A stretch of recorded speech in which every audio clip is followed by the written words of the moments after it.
Moi c'est Pride, et aujourd'hui pour vous présenter les nouvelles règles de cette version 3 de Warhammer Age of Sigmar, je vais jouer les Éternels de l'Orage. Moi c'est Tim, et aujourd'hui je vais jouer la nouvelle faction d'Age of Sigmar, les Cruel Boys.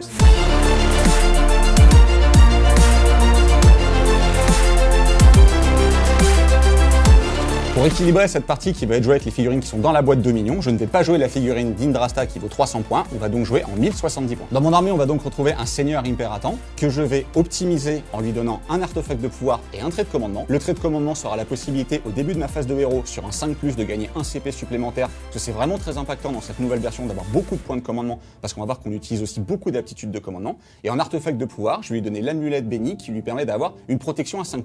Ce personnage est vraiment dessiné pour être le général de l'armée, avec une aptitude qui lui permet d'utiliser un ordre sans utiliser de points de commandement, et une autre aptitude qui permet aux unités Stormcast qui vont être mis en réserve d'arriver sur la table à 7 pouces de l'adversaire et pas 9. Ensuite on retrouve un chevalier Vexilor, donc c'est un personnage qui est totem, donc il peut donner des ordres avec une grande portée de 18 pouces. Il porte aussi une bannière qui va permettre une fois par bataille de ressusciter des figurines dans les unités, et permettre également aux figurines qui sont à 12 pouces de lui de relancer leur jet pour charger, ce qui est très impactant quand vous allez arriver des réserves avec les règles des Stormcast éternels, de pouvoir relancer vos charges derrière. Pour continuer avec les figurines de la boîte Dominion, on va retrouver un chevalier Arcanum, qui est donc le sorcier de l'armée, qui a un sort de dégâts directs et qui peut également, avec les optimisations, choisir un sort générique. Je lui ai choisi le sort Arme Enflammée qui va lui permettre de frapper plus fort au corps à corps. Ici, on ne le verra pas en pratique, mais c'est aussi un bon ajout dans l'armée parce qu'il a sur sa charte d'unité une aptitude qui est jusqu'à présent unique dans le jeu, qui lui permet de repousser les sorts persistants qui pouvaient arriver à 3 pouces de lui. Sachant que les sorts persistants ont beaucoup changé dans cette nouvelle version et qui deviennent très mobiles parce qu'ils vont bouger pendant les 2 phases de héros,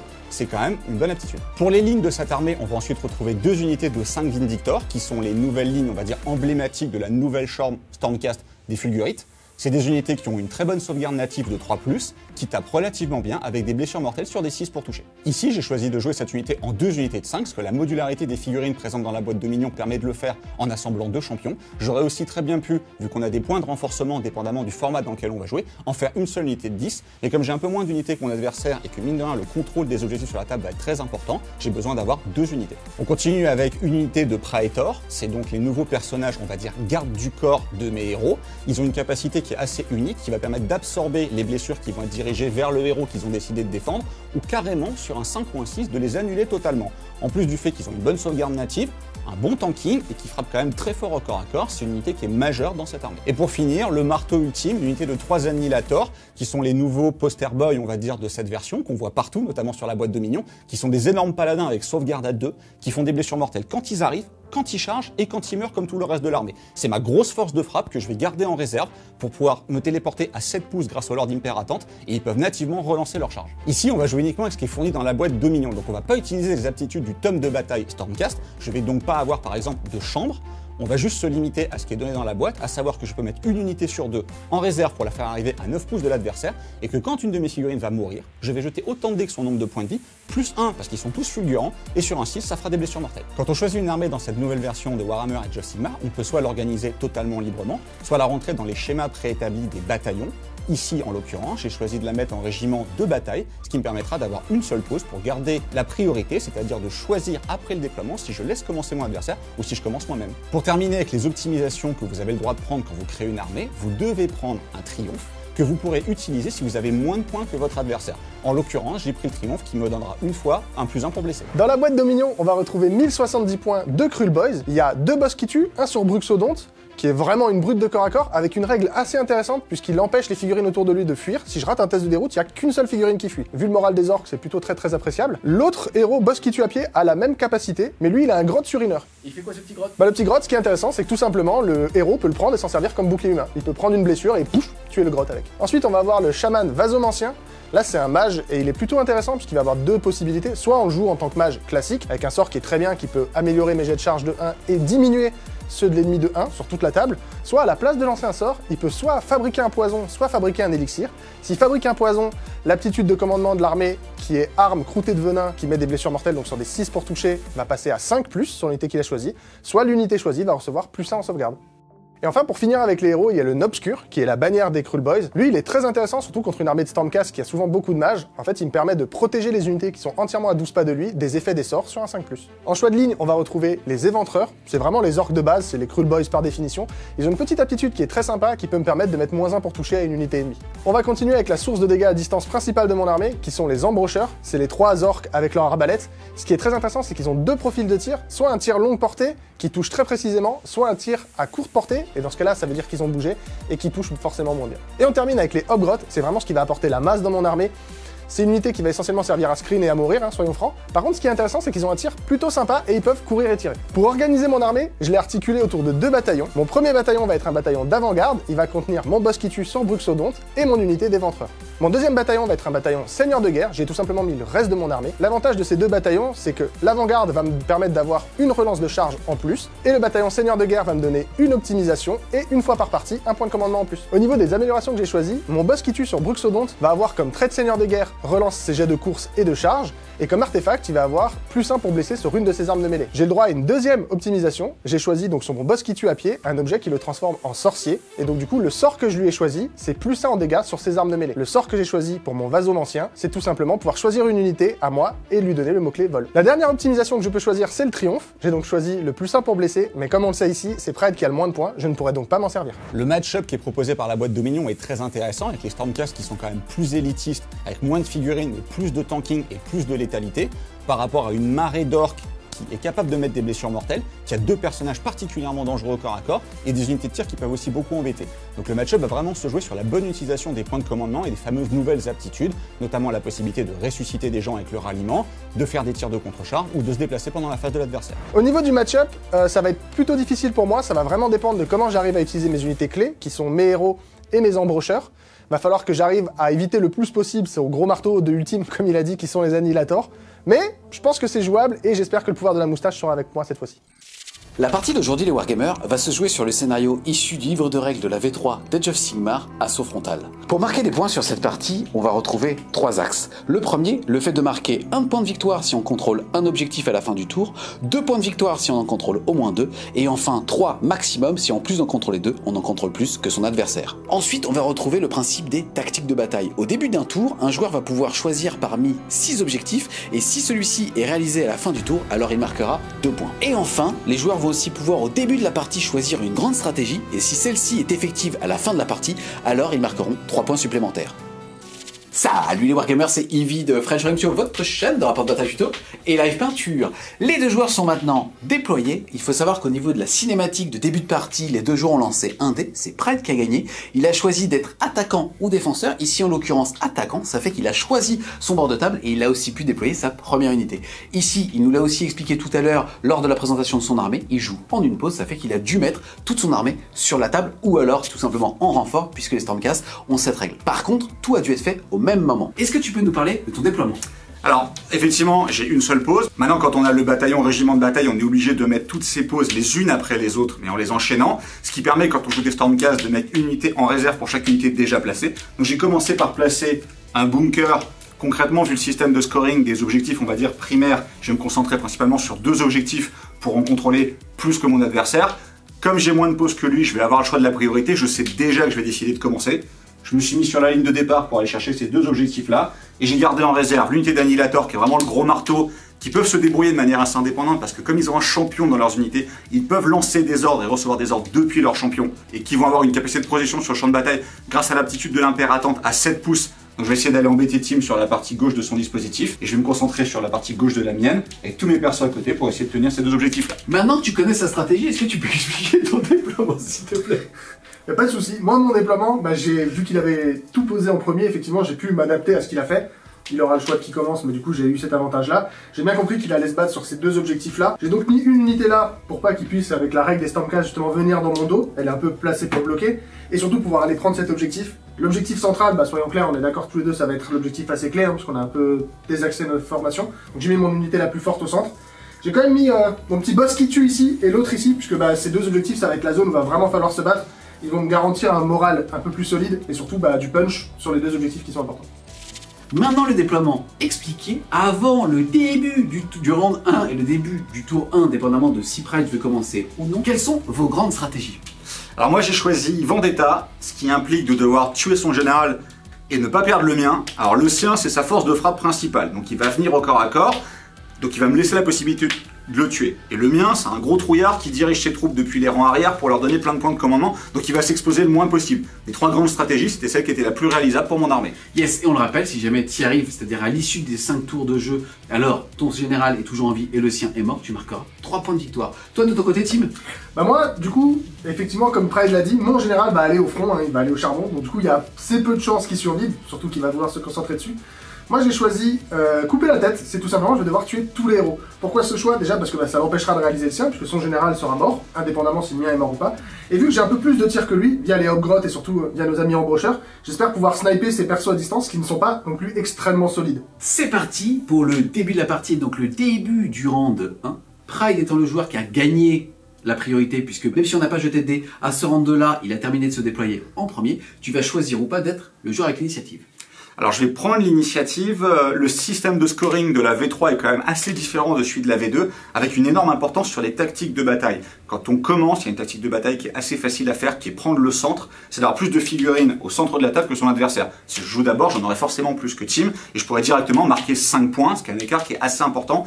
Et j'ai aussi bien envie de lui tenter une petite charge sur le côté avec les annihilators, et j'ai pas pu me retenir, je vais la tenter direct. Yes, donc tu parles de 5 points. 3 parce que tu vas contrôler à la fin de ton tour tous les objectifs, donc 1 point parce que tu en contrôles 1, 2 points parce que tu en contrôleras 2 et 1 point cadeau parce que tu en auras plus que ton adversaire, c'est-à-dire 3, et aussi parce que justement tu as choisi cet objectif directement secondaire d'avoir plus de figurines au centre table et ainsi marquer 2 points bonus pour un total de 5. Tout à fait. Tu vas donc être le joueur numéro 1 de ce round. Nouveauté aussi au sein de cette version, ça veut dire que tu vas commencer ce round avec 1 point de commandement et toi tu en auras 2. Ça va nous permettre aussi donc de débuter avec le début du tour 1 de Pride, phase de héros, et à ta phase de héros, vous allez tous les deux gagner aussi 1 point de commandement. Je suis donc pour l'instant à 2 points de commandement. Le premier parce que je suis le joueur qui joue en premier dans le round. Le deuxième parce que mon général est sur le champ de bataille. Ensuite, ce général a également un trait de commandement grand stratège qui dit que sur 5+, je génère un point de commandement supplémentaire. Il y arrive, je passe donc à 3 points de commandement. Si en plus il a la chatte sur cette version, les gars, Ouais, on va l'entendre. Ce serait bien. Ensuite, on a une nouveauté encore une fois de la V3 qui sont les actions héroïques qui peuvent être entreprises par un personnage à chaque phase des héros, la mienne et celle de mon adversaire. Vous avez la possibilité de se soigner, vous avez la possibilité une fois par partie pour un personnage de devenir plus fort et plus tanky. Vous avez la possibilité de dissiper, aucune de ces possibilités ne me sert là, je vais donc utiliser celle qui me permet de générer un point de commandement supplémentaire sur un 4+, et sur un 2+ si mon général est mort. Mon général n'étant pas mort, et heureusement pour moi, sur un 4+, je vais générer un point de commandement supplémentaire, et ça fait 2-5 de suite, sachant que j'ai fait 6 pour le choix du côté, hein, ça commence bien. J'ai donc 4 points de commandement pour ce tour. On rappelle aussi que les points de commandement sont perdus à l'issue du round, sous-entendu à la fin du tour des deux joueurs. Ça doit être la phase de héros de Pride, tu as aussi le droit de faire une action héroïque. Exactement. Comme Pride, buffer un personnage, j'en ai pas vraiment besoin. Dissiper, j'en ai pas vraiment besoin. Je vais aussi choisir le point de commandement en plus sur 4+. On verra si j'ai autant de chance que Pride. Est-ce que t'es aussi bon? Ouais, c'est ça. Est-ce que je suis aussi fort, hein, tout simplement, le talent. J'avais donc 2 points de commandement parce que je joue en deuxième, 1 point de commandement parce que mon général est sur la table à sa phase de héros. Grâce à mon 4+, je gagne donc un 4e point de commandement. On va donc continuer la phase de héros avec le sort flamboyant des cieux du nouveau chevalier Arcanum. Le sort de base a une portée de 18 pouces. Mais sa règle spéciale, c'est que pour chaque unité de fulgurant entièrement à 6 pouces, c'est-à-dire en l'occurrence ces 4 unités-là, je vais rajouter 2 pouces de portée. J'ai donc 4 unités x 2 pouces, 8 pouces supplémentaires, plus mes 18 de base, ça fera un sort qui a une portée de 26. Pour faire des 3 mortels, je vais directement commencer à essayer de sniper son Crawlboy qui est là. Le sort a une valeur de lancement de 7. Et ça ne passe pas. La phase de héros étant terminée, on va rentrer en phase de mouvement. Concrètement, ce qui va se passer, c'est que ces 2 unités vont avancer pour aller chercher ces 2 objectifs-là. Ensuite, en fin de phase de mouvement, mon unité de Vindictor, qui était restée en faible, va venir prendre possession de cet objectif-là. Et mon unité d'Annihilator, qui est également restée en faible, va recevoir l'aptitude du Lord Imperator pour pouvoir donc arriver des frappes en profondeur à 7 pouces de mon adversaire. Ils vont arriver sans surprise dans cette partie-là du dispositif pour ensuite tenter une charge à 7. Fin de la phase de mouvement. Globalement, il a fait ce qu'il avait dit qu'il allait faire et en général, c'est pas très intéressant. Mais là, comme c'est la première fois qu'on découvre aussi ces figurines, je me permets un petit plan. Mais la phase de mouvement n'est pas terminée puisque cette unité vient d'arriver des renforts et est à 7 pouces de ces 2 unités-là et à moins de 10 de ces 3-là. Ces 4-là même, vu que j'ai même le Crawlboy avec la bannière qui est à 10 pouces. Voilà. Donc avec la règle impact flamboyant, quand cette unité arrive des frappes en profondeur, toutes les unités à 10 pouces d'elle, donc on a mesuré effectivement, il y a les 2 unités de base, les arbalétriers qui me font assez peur et ce perso, le chaman a échappé de très peu à cet impact. Sur 3+, ils vont prendre des 3 blessures mortelles. On va commencer par les Obgrottes, qui ne prennent pas des 3 blessures mortelles. On va arriver sur nos amis avec arbalète, et eux j'aimerais bien qu'ils les prennent. Ils les prennent, et ils perdent 2 PV, ce qui veut dire qu'il y en a un qui meurt. Ça va déjà amoindrir le déchaîner les enfers. Cette unité-là, sur 3+, non. Et ensuite, le porteur de la bannière, oui, et il va perdre 3 PV. Il lui reste donc 3 points de vie. Il n'y aura pas de phase de tir de mon côté parce que la seule arme de tir c'est le bâton du Lord Imperator qui n'est pas à portée de tir, sachant que ça tire à 18 et que je suis à 22. On va directement rentrer en phase de charge. A noter que les annihilateurs, qui est la seule unité de mon côté qui va déclarer une charge, ont la capacité de relancer leur charge nativement. J'aurai donc pas besoin d'utiliser de point de commandement pour ça. La charge est à 7. Et je fais 10. Tu peux la relancer. Je ne vais pas le faire.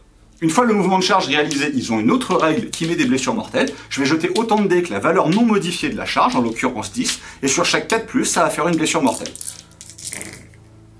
Ça en fera donc 5, c'est stats, et ça suffit à nettoyer l'unité.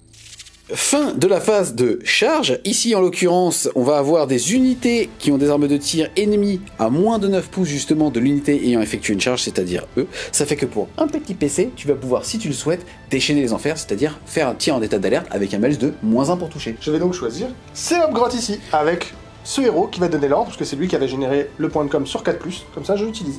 Yes. Il te restera donc 3 points de com pour se rendre. Je vais donc utiliser leur grenade sulfurique, il n'y a donc que 8 figurines qui sont à portée de tir, pour tirer sur nos amis annihilateurs. C'est parti. Ça fait donc 8 tirs, j'ai -1 pour toucher, ça fait donc à 5+. Je vais donc blesser à 3+, et non. Début de la phase de combat. À AOS, c'est pareil, on peut activer une unité soit parce qu'elle a chargé, soit parce qu'elle est à 3 pouces d'une unité ennemie, puisque c'est ce qu'on appelle sa zone d'engagement. Ici, en l'occurrence, Pride, c'est toi qui vas pouvoir le faire puisque cette unité a chargé. Alors je vais déjà, au début de la phase de combat, utiliser un point de commandement sur cette unité-là avec le champion de l'unité. Maintenant, ils peuvent le faire avec les champions et non pas forcément avec des héros à portée, pour me rajouter +1 pour toucher. A noter qu'une unité ne peut pouvoir recevoir ou donner qu'un seul ordre, ce sera la seule amélioration que je vais pouvoir faire. Il me reste donc 3 points de commandement. Au niveau de la répartition des attaques, j'ai choisi de mettre 2 annihilateurs, dont le champion, sur le crawl nob avec bannière, à qui j'ai déjà enlevé 3 points de vie, ce qui statistiquement suffit largement à le tuer, et un seul qui va taper sur le vasomancien. Avec un petit craquage, je peux le sortir, j'y compte pas trop, le but c'était vraiment de sortir la bannière. Je vais donc toucher à 2+, avec 7 attaques, une de plus parce qu'il y a un champion. Je fais un as, j'ai bien fait utiliser le point de commandement pour me donner +1 pour toucher.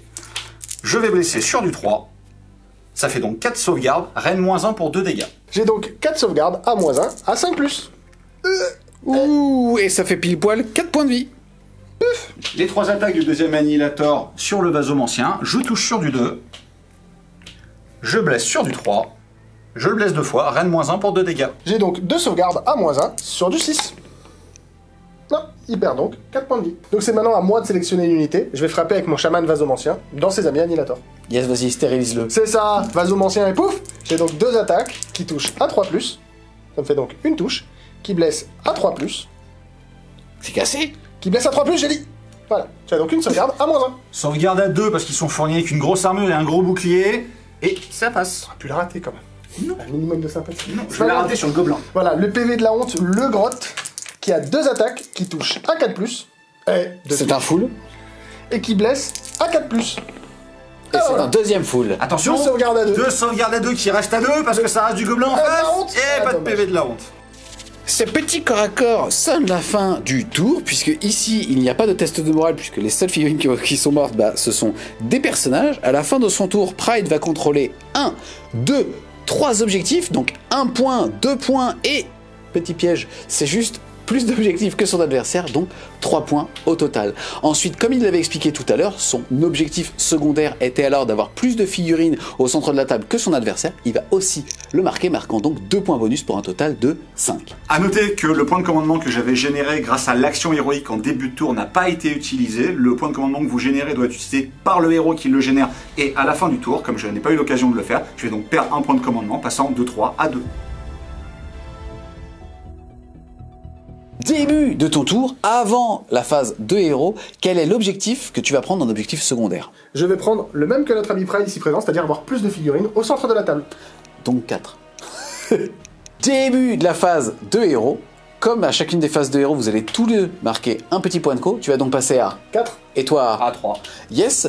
Ensuite, est-ce que tu as des actions héroïques? Oui, avec mon héros, je vais utiliser l'heure de gloire, qui va lui permettre d'avoir +1 pour blesser et +1 en sauvegarde. Yes. Ensuite, on va faire du ping-pong. À toi, Pride, est-ce que tu as une action héroïque? Oui, je vais à nouveau essayer de générer un point de commandement sur 4+, parce que mon général est encore vivant. Je vais essayer de le générer avec le Vexilor. J'y arrive, je repasse donc à 4 points de commandement. Ensuite, on continue ta phase de héros, les sorts, tout ça, tout ça. Qu'est-ce que tu vas faire? Bah, à ma phase de héros, je vais lancer un projectile magique avec mon chaman. C'est parti, ça sera donc sur du 5. Ça passe à 5. Ça passe avec un dé de toute façon. Ouais, on le fait quand même pour le plaisir. 6. On va essayer de dissiper pour le plaisir aussi, parce que la subtilité de nouveau très magique, c'est que comme il sera au corps à corps de moi, au début de la phase de mouvement, il pourra mettre des 3 blessures mortelles, et donc tuer mes gars qui ont 3 points de vie, mais sauvegarde à 2. Donc j'ai pas trop envie de prendre des mortels sur eux. On va tenter de dissiper avec le Chevalier Arcanum qui est à portée, et on va le rater. Comme vient d'expliquer Pride, Tim vient de réussir à lancer son projectile magique. Ça veut dire qu'à partir de maintenant, il a cette petite boule d'énergie qui va pouvoir la faire péter au début de n'importe quelle phase subséquente pendant ce tour. Et si jamais, à un moment, quand il décide de l'activer, il est à moins de 3 pouces de l'ennemi, ça sera pas une mortelle, mais des 3. Du coup, à la phase de mouvement, je vais désengager mes unités là, parce qu'il a été malin, il m'a engagé à 3 pas ici, tout simplement pour faire un mouvement vers le centre de la table, pour pouvoir scorer l'objectif. Les gobelins ici présents vont faire pareil. Le boss va tenter d'aller clean ces petits garçons là. Et eux, ils vont rester là, puisque j'ai pas besoin de cet objectif pour scorer tous mes points de victoire. Avant de bouger, au début de ma phase de mouvement, je vais choisir d'activer le projectile magique pour lui mettre des 3 blessures mortelles. Il prend donc 3 mortels. Alors, je suis triste et pas triste. Donc j'ai un de mes annihilateurs qui vient de mourir. Les nouvelles règles d'allégeance des éternels de l'orage disent que quand une unité est tuée, je vais jeter autant de dés que de points de vie pour la figurine. Et sur chaque 6, il va prendre une blessure mortelle. Sachant qu'ils ont le mot-clé fulgurant, je vais jeter un dé de plus. Excuse-moi. On parle quand même en fait du fait que leurs esprits emprisonnés dans ces armures métalliques s'évadent et retournent se battre avec Nagash pour que tout le monde puisse se servir, tout ça. Tout à fait. Est-ce que tu pourrais introduire un petit peu plus de fluff et d'entrain dans cette règle? Donc leur corps repart en foudre à Azir pour être reforgé sur l'enclume de l'apothéose et pour revenir un petit peu moins intelligent qu'avant. Qu'est-ce qui peut pas? Là, Un j'ai peu peur de que noirceur. Là, tu vas Voilà. te reculer. Là, tu vas le dire, je me dis bip, Et donc, il va se faire bip, bip, bip. Maintenant Le mec, qu'il il lui reste explose, plus quoi. 2 points de vie sur son vasomancien, il faut que je fasse 2-6 sur 4D. Ça c'est déjà vu, hein Métine. Je peux le faire, je peux le tuer, je peux le tuer.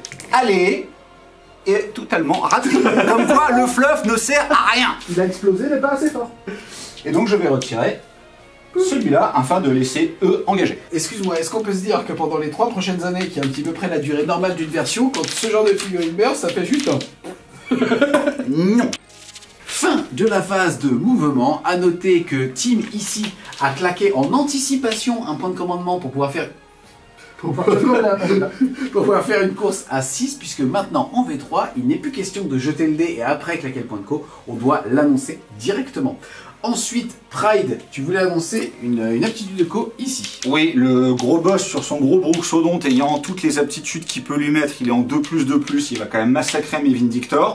A noter qu'ils sont entièrement à 18 du Chevalier Vexilor, qui est un totem, donc la portée de ses ordres est de 18 pouces. Je vais donc utiliser le point de commandement qu'il a généré en début de tour pour utiliser l'aptitude qui s'appelle redéploiement, qui permet après un mouvement d'une unité adverse de rebouger d'un des 6. Le but va être de m'enfuir de manière très lâche, le plus loin possible de son gars. Ça veut dire quoi Pride en anglais? Parce que je viens de me poser la question.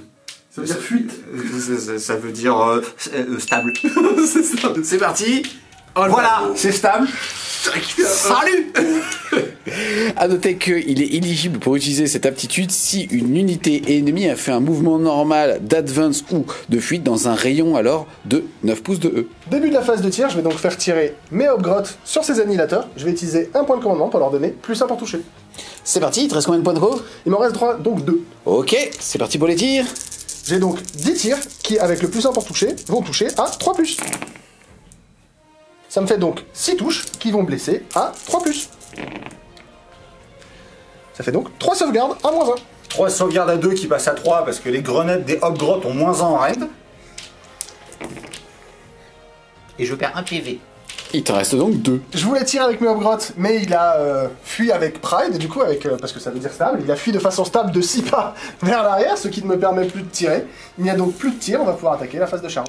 C'est parti, on enchaîne avec le donc début de la phase de charge, et là on est sur une charge à 10. Ouais, mais j'y crois, on va y aller à fond. On n'oublie pas que mon trait de seigneur de guerre me permet de relancer mes jets de course et mes jets de charge, si j'espère pouvoir réussir à charger. J'ai donc un 10 relançable. Allez, vas-y, ferme-lui sa bouche avec son 10. Tous un 12. 12. Ah, mon gars. Sympa ton point de co. Chez. Vu que je suis dans un bon mood et que j'ai déjà fait une charge à 12, on va en tenter une deuxième avec mon petit héros ici présent, mon boss qui tue. On va tenter donc charge à 12. Allez. Non. Je vais même utiliser un point de commandement pour la relancer. C'est parti, Il m'en t'en restera restera. donc plus que 1. 12, 12, 12, 12, une chance sur 36. Allez. Non, pas du tout. Ben, j'ai la moitié. Tu me l'accordes ou pas? Du coup, non. Non. Ah, dommage. Au début de la phase de combat, notez que cette unité avait déjà reçu un ordre, mais à la phase de mouvement, elle peut donc en recevoir un nouveau à la phase de combat. J'utilise l'aptitude de commandement générique Total Défense pour avoir +1 en sauvegarde. Moi, je vais utiliser l'aptitude Total Attaque pour lui donner +1 pour toucher. Et moi, je suis totalement d'accord avec vous. C'est bien. Bonne soirée. C'est bien. C'est tout pour moi. À la phase de combat, je choisis donc mon boss qui tue pour taper. Il a donc 4 attaques qui vont toucher sur les 2. Je prends donc déjà 2 blessures mortelles, puisque l'aptitude de faction des Cruel Boys, quand on fait un 6 pour toucher, on applique autant de blessures mortelles que les dégâts de l'arme. Ici, je suis dégâts 2, je subis donc 2 blessures mortelles. Il meurt donc. Ensuite, j'ai donc 3 touches qui vont elles-mêmes blesser sur 2+, grâce à mon heure de gloire. Tu as donc 2 sauvegardes à -1 qui seront dégâts 2. Sauvegarde à 3 qui passe à 2 grâce à Total Défense, qui repasse à 3 parce qu'il a -1 en rend. J'en rate une, je repère donc 2 points de vie supplémentaires, j'en ai un nouveau qui meurt. J'ai donc la monture qui va taper, qui a 4 attaques, qui touche à 2+. J'ai 2 touches qui vont blesser à 2+. Tu as donc 2 sauvegardes à -2. Donc sauvegarde à 3 qui passait à 2, rend -2, je repasse donc à 4+. J'en réussis une, dégâts 2, je perds donc un autre Vindicator. J'ai donc perdu 3 Vindicators. Au moment de les retirer, je vais jeter donc un dé par point de vie des figurines, +1 parce qu'ils sont fulgurants. J'ai donc perdu 3 figurines à 2 points de vie, donc 6 dés, +3 parce qu'ils sont 3. Je vais jeter 9 dés, sur chaque 6, ce sera une blessure mortelle. On va essayer de mourir un peu plus stablement que tout à l'heure. Ça fera 2 BM. Il lui reste donc 8 points de vie. À mon activer une unité, je fais donc le panier avec les 2 Vindictors qui restent. À noter qu'ils ont 2 attaques chacun qui reste le champion, ça fera donc 5 attaques. C'est 3+ pour toucher, 3+ pour blesser, -1 de perforation. Et sur des 6, je fais des BM pour toucher. Je me mimétise un petit peu. Tu prendras donc une BM, 3 échecs, qui ne blessent pas. Je passe donc à 7 points de vie. Ici, la phase de corps à corps est terminée. On va enchaîner avec à la phase de bravoure. Comme avant, on regarderait théoriquement si les unités sont bien en cohésion d'unité. Ici, c'est le cas. Par contre, là, tu as perdu 3 figurines. Alors à noter qu'il me reste 2 points de commandement, que les points de commandement disparaissent entre les rounds, donc je vais de toute manière les perdre, donc je vais utiliser un en phase de braverie pour les immuniser au test de Battle Shock. Cette aptitude de co pour sauver la bravoure de Pride sonne la fin de ton tour. Au niveau des objectifs, tu vas en marquer 1 puisque tu contrôles cet objectif-là. 2, puisque tu contrôles aussi le central. Tu as récupéré celui-là, tu vas contrôler 2 objectifs Pride qu'un. Tu vas donc marquer un 3e point bonus, puisque tu en contrôles plus que ton adversaire. Ensuite, tout comme Pride à son tour précédent au sein du même round, parce que je complexifie un petit peu les règles en donnant d'autres mots, et tu as aussi réussi ton objectif secondaire, et tu vas donc marquer 2 points bonus. Le score à l'issue du round 1 est donc de 5 à 5, à savoir que, comme l'a dit Pride tout à l'heure, on va réinitialiser vos points de commandement.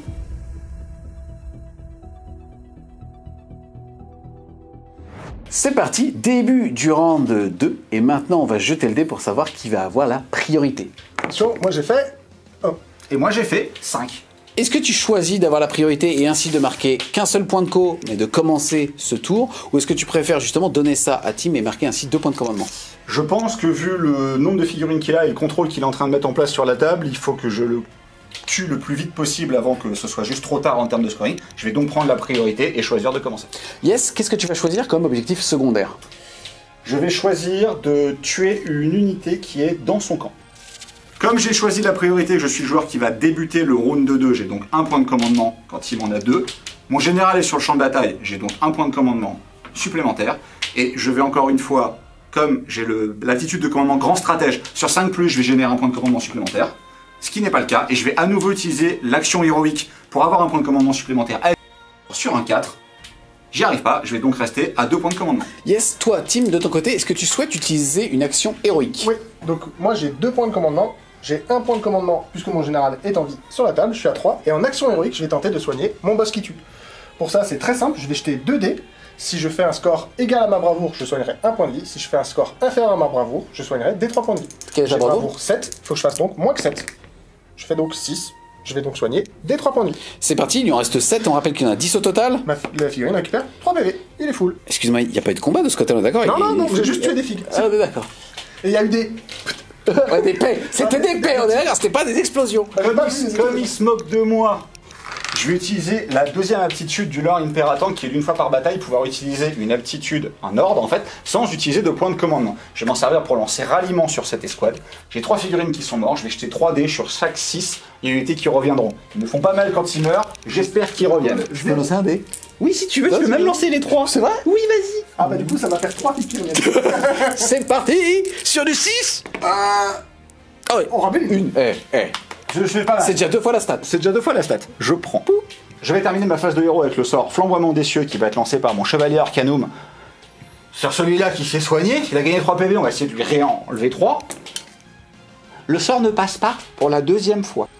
Comme Ivy n'a pas été assez bon et n'a pas réussi à relever suffisamment de Vindictor, je vais utiliser l'aptitude de mon chevalier Vexilor qui ne peut servir qu'une seule fois par bataille. Je vais cibler 3 fois la même unité. Je vais donc jeter 3 des 3 et je relèverai autant de points de vie ou l'équivalent en figurine tuée dans l'unité. Encore une fois, je vais cibler mes Vindictor. Le but c'est qu'ils reviennent pour essayer de retenir cette grosse menace le plus longtemps possible.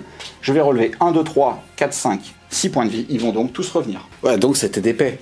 Ah, ils vont refaire... Ensuite, phase de mouvement, ces personnages se sont repositionnés de manière stable derrière leurs copains qui sont fraîchement ressuscités. Eux ont avancé, même avec une course automatique à 6, je ne pouvais pas reprendre cet objectif-là, j'ai donc simplement avancé pour tenter une charge. Eux se sont juste repositionnés pour charger les gobelins et j'espère les tuer parce que le but c'est d'aller chercher le chaman qui est derrière. Eux se sont avancés pour tenter, en fonction du jet de charge, de charger soit les Obgrottes, soit les Crawlboys. Je vais utiliser un point de commandement avec le sergent grotte pour pouvoir me redéployer aussi de façon stable. D'un des 6 pas, j'espère en tout cas de façon stable. Attention, est-ce que je suis aussi stable? Ah, C'est vraiment stable. Hein.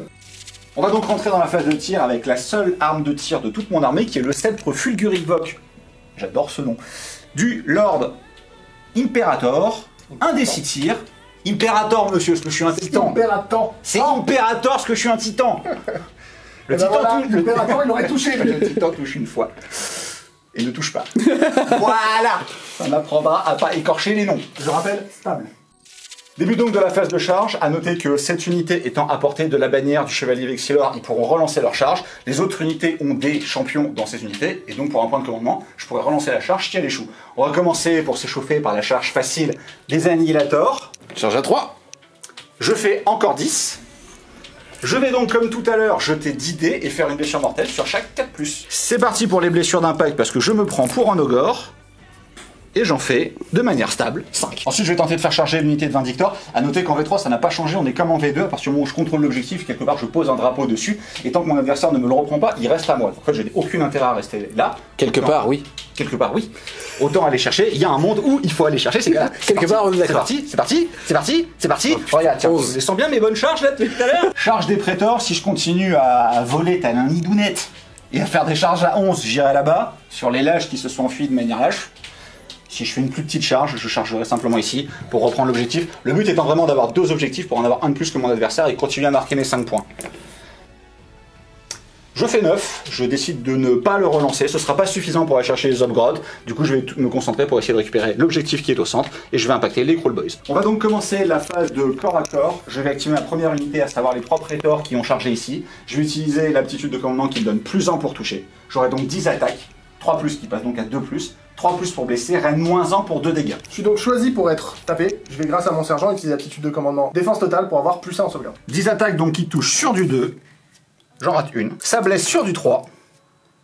Tu en as donc 7 à reine -1 pour 2 dégâts. J'ai donc une sauvegarde à 5. Il est reine +1. Ça me fait donc une sauvegarde à 6. Je me suis mis +1 en sauvegarde. J'ai donc sauvegarde à 5. Total défense pour ça, très fort. C'est ça, la défense totale.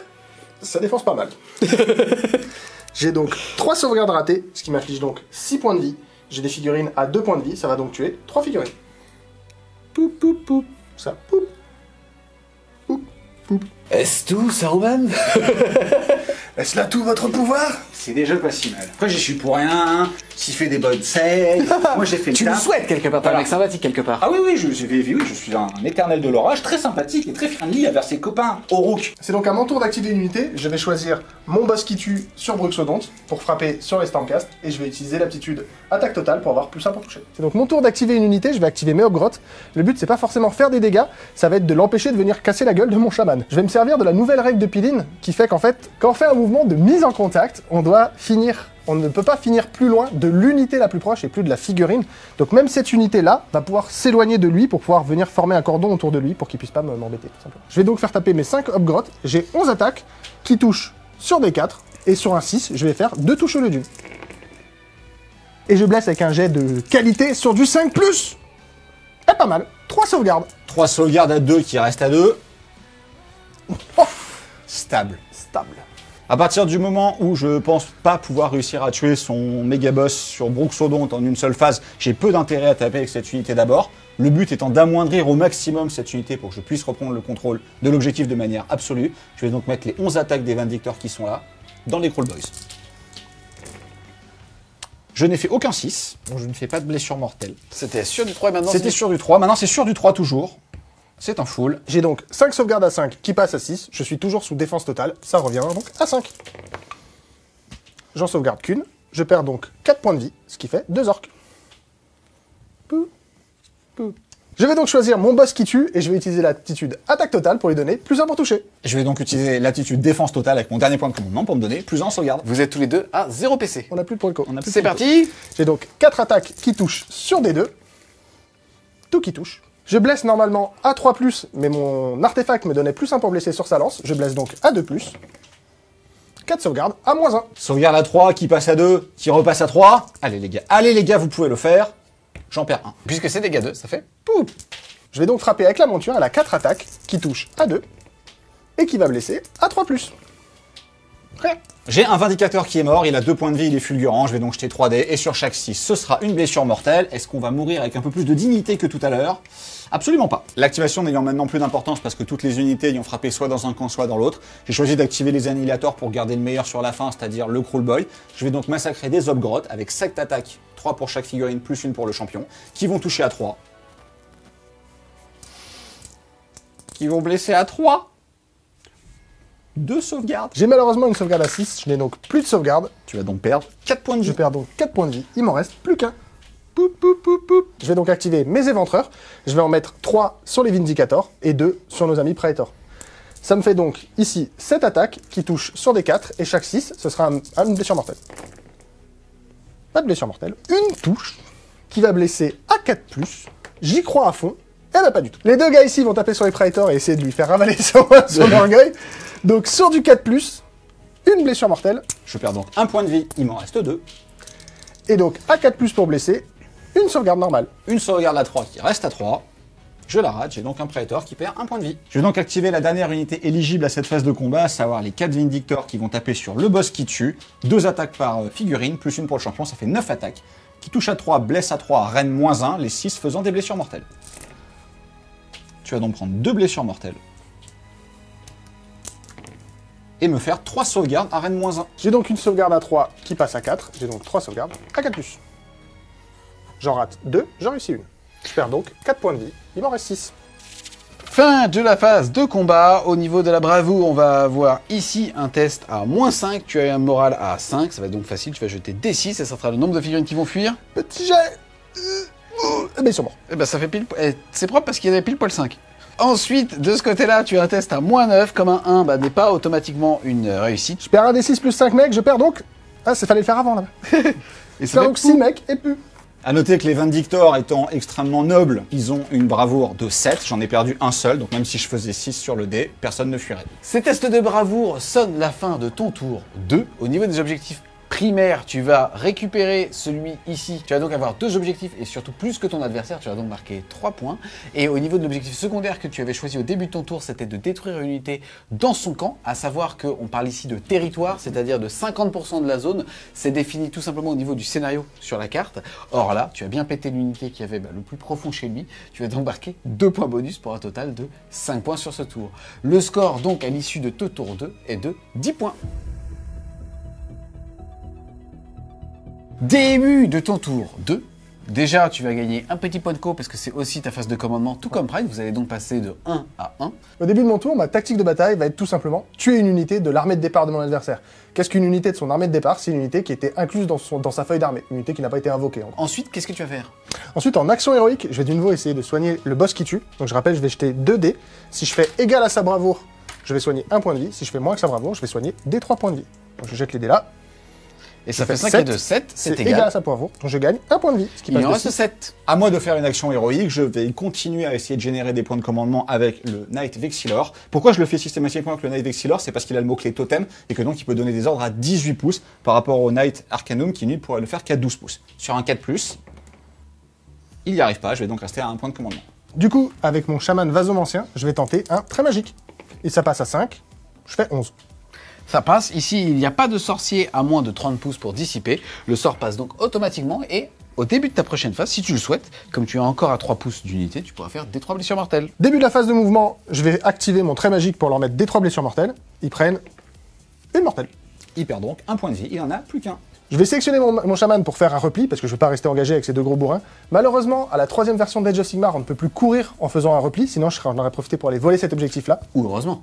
Ou heureusement, ça dépend de la situation. Bon là, en l'occurrence, pour moi, c'est malheureusement. Mais du coup, on peut plus courir en faisant un mouvement de repli, donc je vais juste me replier. Mon boss qui tue là, il va essayer d'aller mériter son nom, et il va tenter de tuer un truc, hein, tout simplement. Et mon autre boss qui tue, il va continuer à faire ce qu'il fait bien, c'est-à-dire faire des proutes. Fin de la phase de mouvement. On va ensuite passer à la phase de tir. Il n'y en aura pas puisque cette unité s'est éloignée le plus possible des autres et n'est donc pas à portée de tir. Ouais, vous avez vu, j'ai fait une petite roue comme ça faisait longtemps. Je me suis dit que c'était intéressant Ah, des fois, c'est du de style. revenir aux sources du pauvre, quelque part. Ensuite, donc phase de charge, qu'est-ce que tu vas Pourquoi faire? tu me touches après? Bref, ensuite, je vais charger avec mon boss qui tue, tout simplement. D'accord, c'est parti alors. Je jette donc 2 dés. Ça fait 3. T'es à plus de 3,5. Je pense que je vais la relancer. Oui, je suis à plus que 3,5. Je vais donc la relancer en espérant cette fois-ci faire plus que 3. 7, c'est bon. Je vais donc aller dans cette unité-là. Avec ton J'avais pote. oublié le grand Turina. Début de la phase de combat, je vais donc activer mon boss qui tue sur Bruxodonte pour taper sur les Vindicateurs. A noter qu'à partir du moment où je suis désigné pour être tapé, je vais utiliser mon dernier point de commandement pour mettre défense totale et avoir plus 1 en sauvegarde. C'est parti. J'ai donc 4 attaques qui touchent sur D3 et un 6 fera 2 BM. Ça, tu prends 2 blessures mortelles. Donc lui, il est mort. Je blesse à 2+, toujours grâce à mon artefact. Tu as une sauvegarde à -1. J'ai une sauvegarde à 3, à 2, qui repasse à 3 à cause de la reine -1. Je l'ai réussi. Maintenant, mon Bruxodonte qui tape, il a 4 attaques qui touchent à 3+. Lui, il a vraiment pas envie. Et du coup, il va blesser à 3+. Il a vraiment pas envie, lui. J'ai perdu un Vindictor, vous commencez à avoir l'habitude maintenant. 2 points de vie plus 1 parce que c'est une unité fulgurant. Sur D6, il prendra de la blessure mortelle. Je vais les allouer sur le boss et je vais rien lui faire. J'ai donc activé les Vindictors, ils ont 7 attaques, 3 chacun plus une pour le champion. J'ai légèrement décalé là pour obliger lui dans son engagement à se rapprocher de mes personnages pour un éventuel gain de l'initiative au tour 3. Je le touche 2 fois, j'ai pas fait de 6, je le blesse une seule fois avec reine -1. Ce qui est bien, Combat, c'est le Téléthon. Ce qui est bien, c'est qu'on ait fourni les armes au même endroit. J'ai donc une sauvegarde à 3 qui passe à 4. Elle est ratée. Il perd donc un point de vie, le mettant à 6. J'active donc mon boss qui tue, il a fait son mouvement d'engagement. Il va donc maintenant faire ses 4 attaques qui touchent à 3+, et sur des 6, ça mettra 2 blessures mortelles. Il réussit donc 3 touches, ça blesse à 3+. Ça fait donc 2 sauvegardes à -1. 2 sauvegardes à -1 avec le défense totale, j'ai +1, donc ça s'annule. J'ai donc sauvegarde à 3, j'en rate une, je perds donc 2 points de vie supplémentaires. J'ai un nouveau bonhomme qui meurt. A noter que ma figurine est morte, je vais choisir une unité à 1 pouce, je vais choisir celui qui est monté, on va continuer d'essayer de l'abîmer petit à petit, et je vais lui mettre une blessure mortelle. Il lui reste donc 5 PEV. Fin de la phase de corps à corps, phase de bravoure, j'ai perdu 2 gars ici, j'ai une bravoure de 7. Donc si je fais un 6, je vais en perdre un supplémentaire. 6 plus 2, 8, moins 7, ça dépassera de 1. Je fais 2, 2 plus 2, 4, sur une bravoure à 7, personne ne fuit. Cette phase de bravoure sonne la fin de ton tour 2. Au niveau des objectifs, tu en contrôles 1. Tu vas donc marquer un petit point.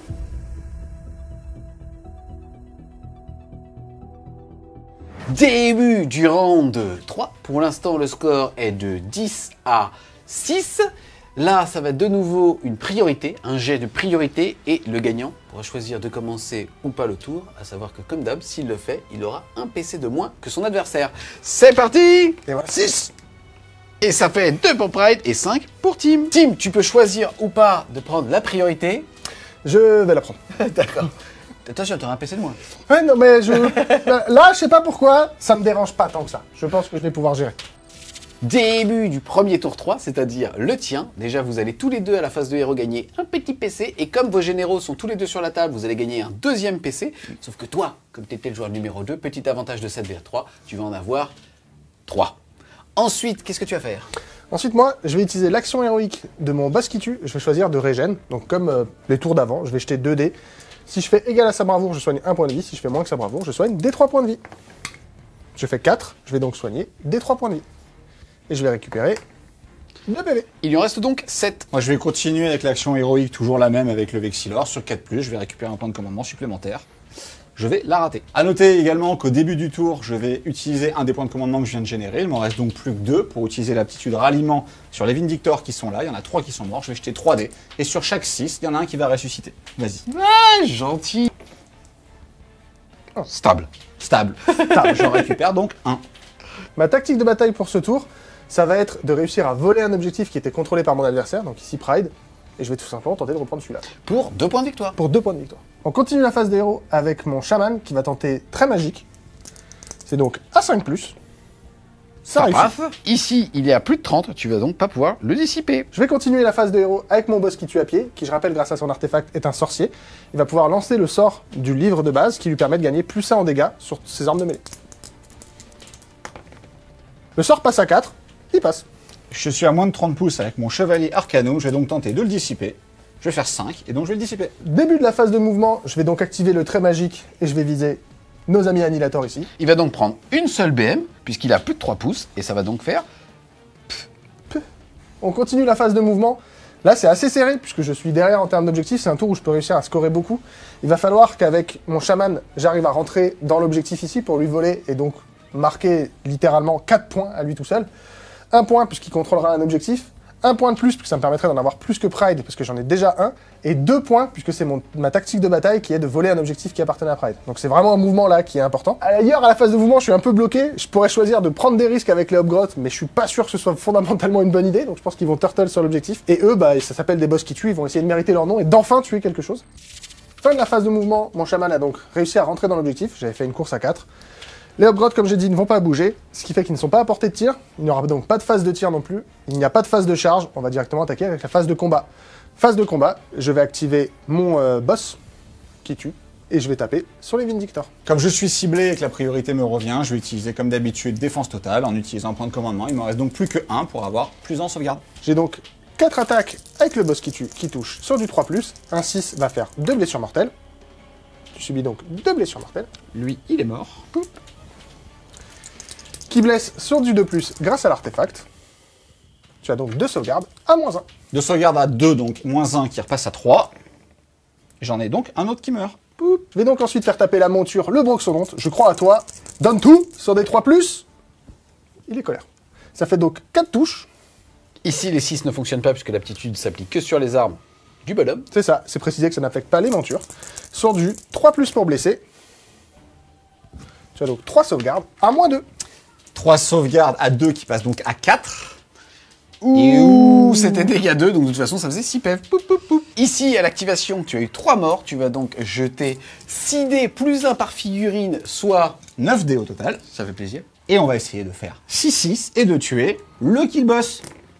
Pas du tout, j'y enlève un point de vie. Il lui reste 6. Ici, le boss qui tue à pied n'avait pas effectué de charge. Il n'est donc pas éligible pour s'activer puisqu'il n'a pas de figurine ennemie à 3 pouces. Ça sonne donc la fin du tour de Tim. Et pour le coup, c'est une réussite puisqu'il a récupéré cet objectif-là, marquant donc 2 points de victoire grâce à son objectif secondaire. Et il va avoir 1 et 2 objectifs, soit 2 points et un troisième puisqu'il n'a plus que son adversaire pour un total donc de 5 points.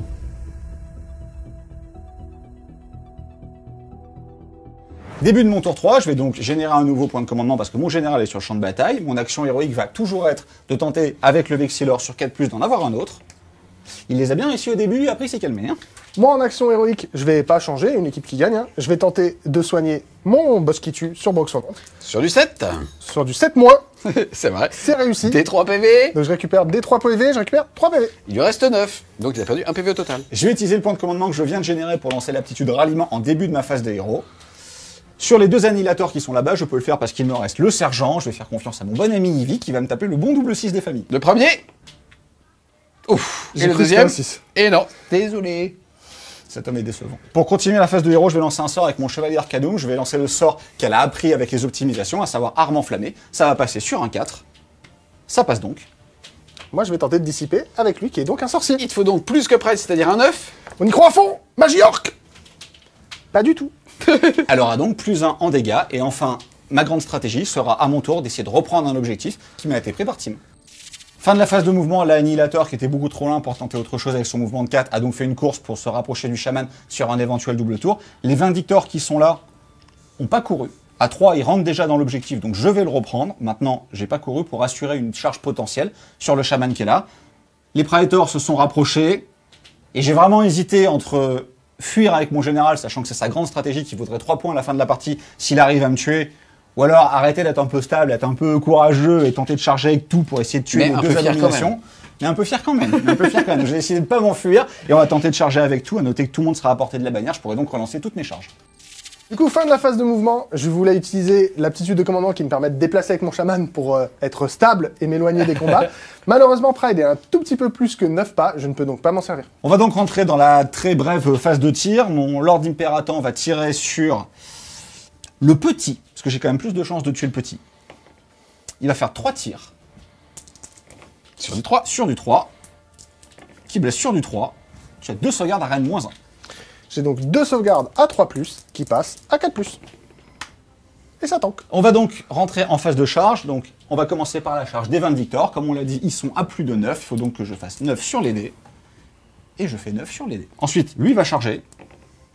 Il fait 6. Il va glisser pour aller ici. Pour libérer la place pour que lui puisse aller se poser à côté de ses copains, parce qu'ils ont désigné lui comme garde du corps. Ils pourront donc absorber les blessures qu'il prendra. On reste stable quand même. Il réussit sa charge. Il va donc venir se cacher ici. Et enfin, le Chevalier Arcanum réussit sa charge également et va venir se caler ici. Je vais commencer en activant les Praetors et leurs 10 attaques. Je vais utiliser mon point de commandement pour faire attaque totale. Je n'ai donc plus de point de commandement. Ils toucheront donc sur du 2. Moi, en réaction, je vais utiliser un point de commandement pour faire défense totale. Vous avez pu comprendre la mécanique maintenant, hein, sur mon boss qui tue ici. C'est donc 10 attaques qui touchent sur du 2. 9 touches donc qui blessent sur du 3. J'en rate 4. Tu as donc 5 sauvegardes Rennes -1 pour 2 dégâts. J'ai donc 5 sauvegardes à 3 qui passent à 4, qui repassent à 3. J'en rate 2. Ça fait 4 PV en moins. Il était à 9, il passe à 5. J'active donc le boss qui tue sur Broxondonte et je vais tenter de taper sur le Chevalier Arcanum. J'ai donc 4 attaques qui touchent sur des 3+. Il n'y a pas de 6. Il n'y a pas de 6. Mais il y a 3 touches, c'est pas mal, je vais pas me plaindre. Grâce à mon artefact, ça blesse toujours sur du 2+. Ça fait donc 3 sauvegardes à -1, dégâts 2. 3 sauvegardes à 3 qui passent à 4. Faut au moins que j'en réussisse une pour qu'elle ne meure pas. Bah voilà, j'en ai réussi une, donc elle ne meurt pas. Elle perd 4 points de vie. Il en reste donc 2. Ensuite, je vais faire taper la monture. Elle a 4 attaques qui touchent à 3+. Ça fait donc 2 touches. Et qui vont blesser à 3+. Ça fait donc une sauvegarde à -2. Une sauvegarde à 3 qui passe à 5. Tu vas la rater. Pour T'es un mec survivre. cool. Allez, allez, ma petite. Non. Elle décède donc. Elle avait 6 points de vie. Pride allait donc jeter 6 PV plus 1 parce qu'elle est fulgurante. C'est parti, sur chaque 6, ça fera une BM. Allez, petite. Eh, ça fait 2 points de vie. Là, elle est bien passée à travers les nuages. Là, oui. À moi de choisir une unité pour l'activer, je vais choisir le Chevalier Vexilor qui va utiliser son mouvement d'engageant pour glisser sans m'éloigner donc de cette unité et je vais mettre toutes mes attaques sur le gros. C'est 4 attaques en 3+, 3+, Rennes -1, dégâts 2. Ça touche 3 fois. Ça blesse 2 fois. Il faut au moins réussir une. Sauvegarde à 3 qui passe à 4. Et qui repasse à 3 parce que je suis Puisque toujours tu plus l'as enceinte. fait avec la Allez. super défense. Allez, le boss qui tue. Et j'ai réussi les 2. Du coup, je vais activer mon boss qui tue avec Grotte Suriner et je vais taper sur le Knight Vexilor. J'ai 4 attaques qui touchent sur des 3+. Le Knight Vexilor, c'est le mec avec la bannière parce qu'on n'est pas tous des jours Stormcast. Ça fait donc 3 touches. Je blesse sur des 3+. Ça fait donc 2 sauvegardes à -1, dégâts 2. 2 sauvegardes à 3 qui passent à 4. J'en réussis une, je perds donc 2 points de vie. Il m'en reste 4. Je vais donc faire les 3 attaques du grotte surineur. Il va tenter de te poignarder comme ça. C'est sur du 4+, mais sur des 6, ça fait des blessures mortelles. On y croit à fond? Ah, pas du tout. J'ai une touche quand même, sur un 4+, pour blesser. Ah non. Je vais activer mon seigneur, qui, avec son mouvement de païne, s'est rapproché. À noter que le petit grotte a un socle de 25, lui a une range de 1 sur ses armes. Il peut donc taper au-delà du socle de 25. Je vais tout mettre sur le gros pour espérer le finir pour de bon ce coup-ci. Même si ce gars n'est clairement pas une brute de corps à corps, il a 4 attaques en 3+, 3+, reine -1, dégâts 2. Allez petit, tu blesses à 3, tu as 2 sauvegardes. Ce coup-ci, tu les rates vu que tout à l'heure tu les as réussi et que ça s'appelle être stable. Ok, bah, je vais être stable et je vais réussir ce que j'avais réussi. Attends, est-ce que tu tanques avec le bouclier ou avec la peau de couille? Ça peut faire la Avec diff. un bouclier en peau de couille. Vas-y. J'ai donc 2 sauvegardes à 3+. J'en rate une, j'en réussis une. Je perds donc 2 PV, il m'en reste un. Et moi, il me reste le griffon. Non, pas le griffon. Le Griff Dog. Le Griff Dog a 4 attaques en 3+, 4+, pas de reine, 1 dégât. Ça, dans le jargon, ça s'appelle le PV de la honte. Il touche. Transpiration du joueur Crawlboy. Ouh, tu en as une. Une sauvegarde à 2. 3 qui passe à 2 grâce à la super défense. Je sors le 1. Je suis pas bien là. Visualise Je suis pas, bien, visualise je suis pas pas, bien. jette le dé, Cinq. visualise pas.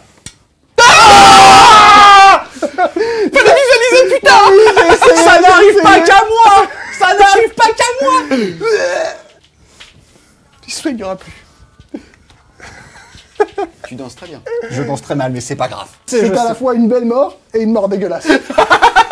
Maintenant, je vais activer mon chaman vasomancien. Il a donc 2 attaques qui touchent à 3+. Ça fait donc une touche. Qui vont blesser à 3+. Tu as une sauvegarde à -1 et ce sera dégâts D3. Sauvegarde à 3 qui passe à 4. Je la rate. Dégâts D3. Dégâts 2. Et ça fait un mort. Et donc lui meurt. Comme il a 2 points de vie et que c'est un fulgurant, je vais jeter 3 dés. Sur chaque 6, il prendra une blessure mortelle. On va en faire 2, comme ça on va régler le débat tout de suite. J'ai fait 2 as, ça compte ou pas? Le grotte va tenter de te poignarder avec son poignard de secours. 2 attaques. 4+, 4+. Une BM et une touche. Attention, 4+. Tu fais des gros yeux. Et une sauvegarde. Attention, ça va tuer avec. Sauvegarde à 3. Un ou deux. Ah non, dommage. Il lui reste donc un PEV. Je vais donc riposter avec mon unité. Alors à noter qu'ils ont une portée de 2 sur leur lance et qu'il est précisé dans les règles que même si vous avez une bannière sur la figurine, elle est quand même équipée de l'arme de base de l'unité, donc elle est équipée d'une lance. Donc lui il va bien pouvoir taper. Ce qui me fait 4 gars, donc 8 attaques, plus une pour le champion, 9 attaques, avec des 6 qui font des blessures mortelles. Sinon c'est 3+, reine -1. Il y a 2 6, il perd donc 2 points de vie et il décède. Ici, il n'y a pas de test de bravoure. On va donc enchaîner directement avec la fin du tour et voir que tu recontrôles 2 objectifs, c'est-à-dire mettre 2 points plus 1 puisque tu en contrôles plus que ton adversaire. Tu as aussi réussi à reprendre l'objectif à ton adversaire. Tu vas donc marquer tes 2 points d'objectif secondaire pour un total de 5. Le score à l'issue de round de 3 est donc de 15 pour les Stormcast à 11 pour les Gobelins. Début du round 4, phase de priorité. C'est parti pour le petit jet de dés. On y croit à fond. Et c'est 2 et 4, c'est donc pour Tim. Je vais la prendre. je vais la prendre. C'est là, il n'y a pas de. Mais je sentis que t'avais hésité. Ouais, je me suis dit peut-être que j'ai pas envie qu'elle continue la partie, donc mais non, j'ai bien envie de la jouer parce qu'elle est cool et donc je vais la prendre. Début du tour 4. Comme tu es le joueur ayant la priorité, tu vas marquer un PC alors que Pride, lui, va en avoir 2. Ensuite, phase de héros. Malheureusement pour toi, tu n'as plus de général. Par contre, Pride Alcien, il va donc marquer 1 point. Action héroïque. Ouais. Je vais utiliser l'action héroïque Heure de Gloire sur lui pour qu'il ait plus 1 pour blesser et plus 1 en sauvegarde. Yes, quel est ton objectif secondaire d'ailleurs? Mon objectif secondaire, ça va être tuer une unité dans le camp de Pride, dans le territoire de Pride en fait, tout simplement. Alors sachant que son objectif secondaire est tuer une unité chez moi, qu'il a statistiquement pas les moyens de tuer le général qui est protégé par les Praetors, je pense qu'il va cibler la bannière. Je vais donc arrêter d'essayer d'avoir des points de commandement supplémentaires et tenter de soigner la bannière parce que le 1 point de vie peut faire la différence sur du dégât 2. Donc il faut que je fasse en dessous de son commandement pour regagner 1 des 3 ou son commandement pour regagner 1. Je fais en dessous de son commandement et je regagne 3 points de vie. Il est donc à 6, il est full. On continue la phase des héros avec mon boss qui tue. Grâce à son artefact, c'est un sorcier. Il va pouvoir lancer le sort qui lui permet d'avoir plus 1 dégâts sur son arme de base. Le sort passe à 4. Et je fais 7. Mon Aet Arcanum étant mort, je ne peux pas le dissiper. La phase de mouvement, elle va aller assez vite, hein, j'ai plus grand chose sur la table, lui il est verrouillé au combat. Juste les hobgrottes, je vais un petit peu entre guillemets les sacrifier pour me rapprocher et tenter de tirer sur la bannière pour tenter d'accomplir ma tactique de bataille. Du coup, je vais tirer avec mes hobgrottes sur la bannière, il est à 3 pas d'une unité d'au moins 3 figurines, il y a donc la règle attention messieurs, j'aurai -1 pour toucher. Je fais donc 10 tirs à 5+. Ça fait donc une touche. C'est de la grenade de qualité. Ah, 3+ pour blesser. Eh ben ça fait rien. Ça va se régler entre grands garçons au corps à C'est corps. ça. C'est pour ça que j'ai exposé mes hobgoblins pour rien faire. Tout à fait. Du coup, phase de combat, je vais activer mon boss qui tue. Je vais utiliser mon point de commandement, ce qui m'amènera à 0, pour avoir +1 pour toucher. Moi, je vais utiliser un de mes points de commandement pour me donner plus en sauvegarde pour essayer de t'empêcher d'accomplir ta tactique de bataille. Ça me fait plaisir. C'est parti, sèche-le. Je vais lui... Non, j'ai donc 4 attaques qui vont toucher à 2. Déjà, tu prends 4 BM. Bah déjà, il me reste 2 PV. Déjà, hein. On fait comme ça alors. on fait comme ça. On fait comme ça. comme Je suis ça. pas mort. Je suis pas mort. Ensuite, je blesse à 2+. Tu as donc une sauvegarde à -1. Si je la rate, je meurs. Il est reine -1. J'ai plus en sauvegarde. Ça s'annule donc. C'est donc une sauvegarde à 3+. Allez, C'est mon petit deux. bonhomme. Boum. Chacun Et son voilà. Pouf. Décapité. C'est parti, tu vas prendre 6 dés et +1 puisque tu es... fulgurant. Yes, tu vas donc prendre 7 dés sur chaque 6, ça fera une mortaille, il a combien de PV? Il y en a 6. Ça c'est déjà vu. C'est compliqué, Ils sont mais... sept, ça, c'est ouais, bien. Allez. ouais, propre, regarde. Pas quand même 3, c'est quand même. C'est pas mal, 3. Il lui reste 4 Ça, PV. c'était du prout de qualité, tu vois. Ouais, c'était du gros prout. Maintenant, on va riposter. Je vais donc commencer par le Seigneur Impératant. Le tombeur du Kilaboss sur son gros loup. Il ment, c'est le Griff Dog qui vrai. l'a tué. C'est considéré comme étant une seule figurine en termes de règles. Ouh, il touche. Il blesse à 3. Tu as 3 sauvegardes, à reine -1 pour 2 dégâts. J'ai donc 3 sauvegardes à 3 qui passent à 4, à +1 qui passe à 3. J'en rate 2, ce qui fait normalement 4 points de vie, ce qui me tue, mais il y a une règle spéciale, le grotte surunner, il n'est pas juste là pour faire joli, il peut choisir de prendre un PV à la place du héros. Si je fais un 1, 2, 3, 4, 5, il meurt. Si je fais un 6, il survit. J'espère beaucoup faire 6 pour qu'il puisse en reprendre une deuxième, parce que sinon, dans tous les cas, je meurs. Donc voilà, on joue des games sur un jet de dés. Allez, orc, faut faire un 6. Non. Ah, et malheureusement, ça fait... Il prend un PV, il en reste 3 à allouer, il prend 3 PV, il meurt. Alors, je te rassure, même si t'avais fait 6, le Griffoon t'aurait fini. Hein. Je sais pas, j'ai foi. C'est vrai que le Griffon, c'est un tueur de héros. Pas hein, deux fois Zinedine. Pas 2 fois. À noter que eux n'ont plus personne à portée d'engagement de 3 pouces. Ils ne pourront donc pas s'activer, ils ne pourront donc pas taper sur les hobgrottes. Ensuite, on va enchaîner avec la phase de déroute. Il n'y en a pas puisque tout est mort. Au niveau des objectifs, par contre, tu vas marquer 1 point parce que tu prends celui-là et 2 autres points puisque tu as réussi à tuer une unité dans son territoire. Sous-entendu, 2 points plus 1. Tu vas donc marquer 3 points, mettant le score à l'issue de ton tour 4 à 15 pour les Stormcast Eternal, à 14 pour les orques.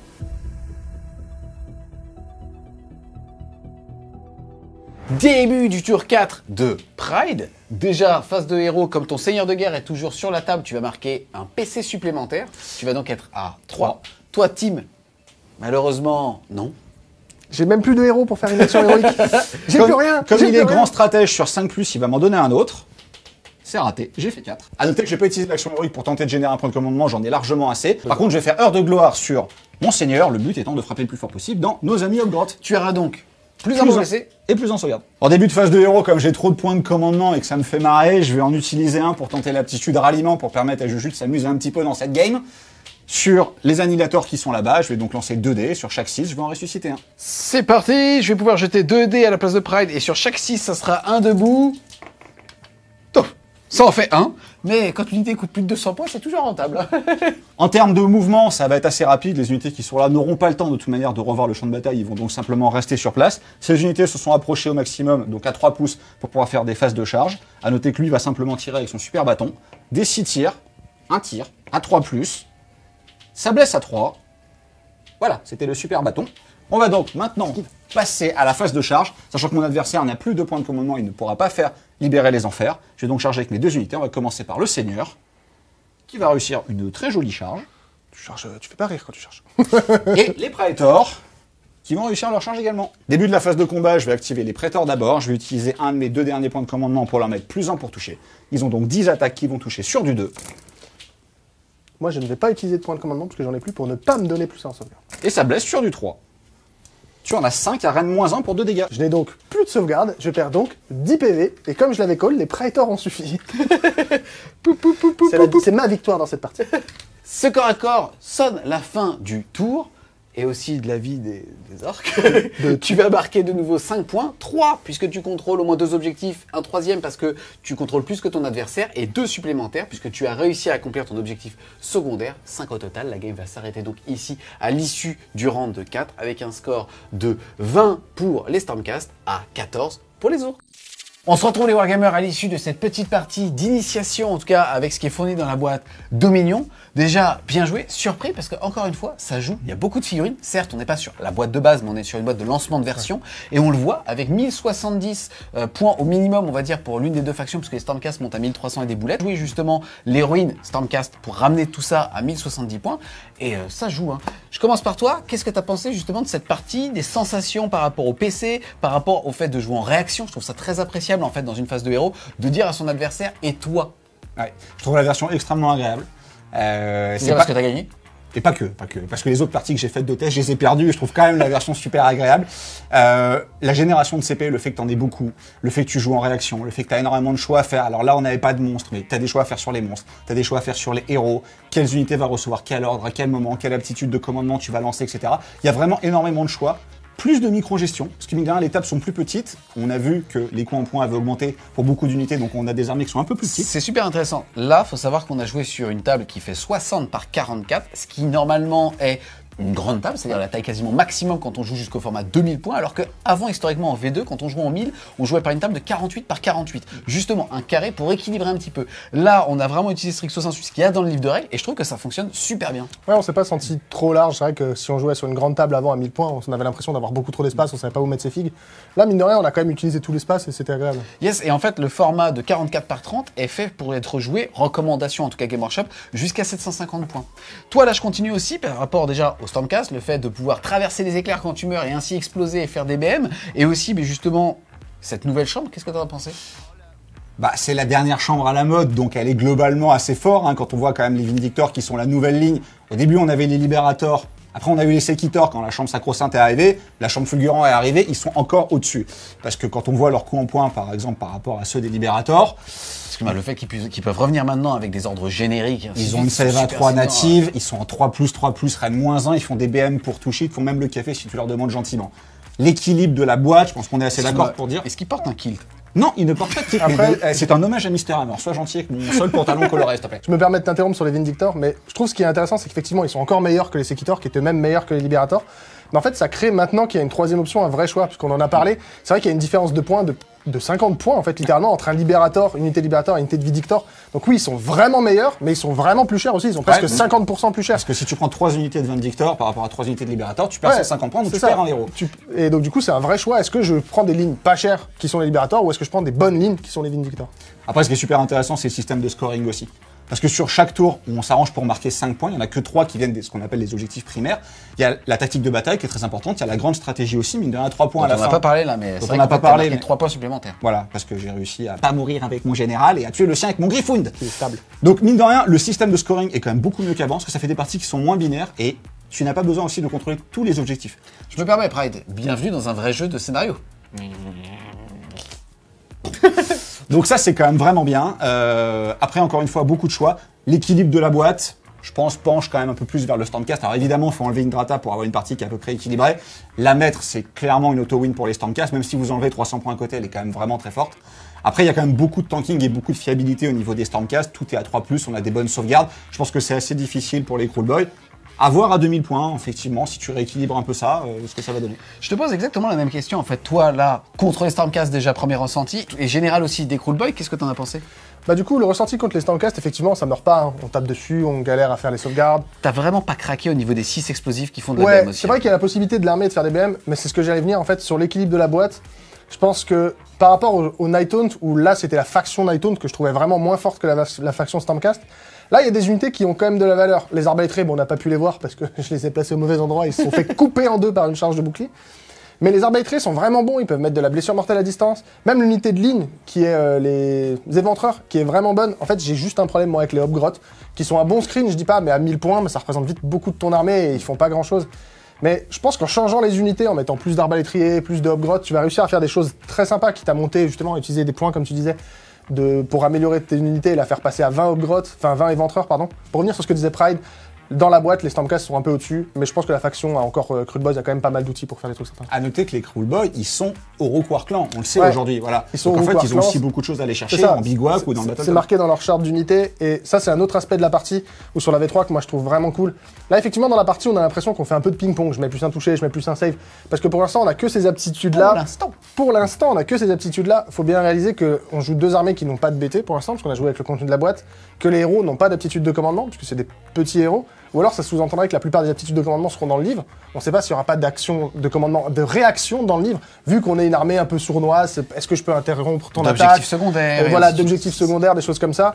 Donc c'est vraiment la version est super intéressante, il y a plein de choses à faire, et vraiment je pense qu'en Uruk War Clan, les upgrades ça peut vraiment pas rigoler, hein. Je pense vraiment qu'on va commencer à aller chercher les tableaux qu'on connaît déjà, on sait pas s'il changera, mais enfin, des plus un touché, plus un blessé, on a vu que ça commence à devenir très fiable quand on est à 2+2+, sur un boss qui tue, ça sort un héros à chaque tour, donc... De toute façon, en fait, on le découvrira au fil de cette version. Ce qui va justement faire l'ADN de chacune des armées, ça va être ses aptitudes, on va dire, customisées, propres à chacune d'elles, et aussi les armées qui vont avoir, par exemple, des relances, puisqu'aujourd'hui, ça se fait de plus en plus rare. Historiquement, au sein de la V2, c'était les bonus à la blessure. Aujourd'hui, c'est devenu quasiment une action qui est générique, alors que les relances, qui elles-mêmes étaient génériques historiquement, là, vont devenir... ne le sont plus, et donc vont devenir justement un vrai plus pour les armées qui peuvent encore le faire. Et certainement des Battle Tomes qui pouvaient paraître un petit peu justement vieillissants, tant qu'ils ne sont pas refaits, vont aussi créer une forme de méta qui vont les rendre encore jouables en attendant justement un nouveau coup de peinture. Puis t'as envie de tout retester, on a bien vu, un monstre a failli faire la partie en mourant pas, en soignant de D3 à chaque phase. C'est très intéressant aussi de jouer pendant le tour de l'adversaire, pendant sa phase de héros. On n'a pas vu parce qu'ici il n'y avait pas de sort persistant, mais on peut aussi conjurer pendant son tour, pendant le tour de l'adversaire. Il y a plus de réactivité, ce qui est quand même assez bien pour un jeu au tour par tour, où parfois ton adversaire fait un double tour et t'es un peu passif pendant la demi-heure ou l'heure que va durer son double tour. Là, t'as quand même toujours des choses à faire, toujours des aptitudes à faire. La vraie gestion des points de commandement, c'est hyper intéressant. Elle me rappelle vachement en fait la gestion des points des Osiarques, puisque en fait eux ils avaient un pool au début du round et ils devaient prévoir leur tour à eux même quand ils étaient joueurs numéro 2. Or là c'est exactement la même chose et ça va permettre de plus tanker quitte à s'essouffler pendant son tour à soi, mais au moins en effet comme tu le dis de jouer pendant le premier tour et ça c'est super chouette. Autre point de vue intéressant, alors c'est un petit peu différent, c'est pour revenir sur le scoring, mais c'est vrai que nous les tactiques de bataille et les grandes stratégies, on a dû s'adapter en fait parce que le contenu de la boîte est fixe. Mais je pense vraiment que c'est un outil, il faudra construire ses armées avec ça en tête en fait. Bien sûr. Typiquement se dire, est-ce que mon armée est capable de faire cette grande stratégie ou je vais la faire pour ça? Des armées de Stormcast par exemple, choisir une grande stratégie, ça va dicter la façon de faire. Est-ce que je mets beaucoup de tirs et je vais chercher la grande stratégie où je tue tous les héros parce que je suis capable de le faire?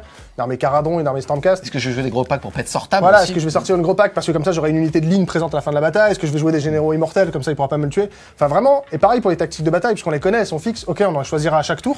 Mais c'est des choses où, quand on va construire notre armée, quand on va construire notre liste, c'est est-ce que celle-là, je vais être capable de le faire, oui, non, et si la réponse est non pour 4 sur 7, c'est un problème, quoi. Et donc, du coup, ça va vraiment créer des gestions de liste très intéressantes. Yes, c'est potentiellement 6 voire 8 points en moins pour son adversaire s'il n'y arrive pas. En tout cas, un grand merci d'être venu justement tout huileux, parce qu'il fait très chaud au studio déjà, tester cette boîte Dominion de V3 d'Age of Sigmar. On espère clairement que vous avez aimé la partie. Si c'est le cas, n'hésitez pas à mettre un gros pouce bleu dessus, à la commenter, à la partager. Si vous voulez continuer de supporter French War Game Studio, n'hésitez pas à aller faire un tour sur son Tipeee. Le lien est en description. Et nous, on vous dit à plus les Wargamers.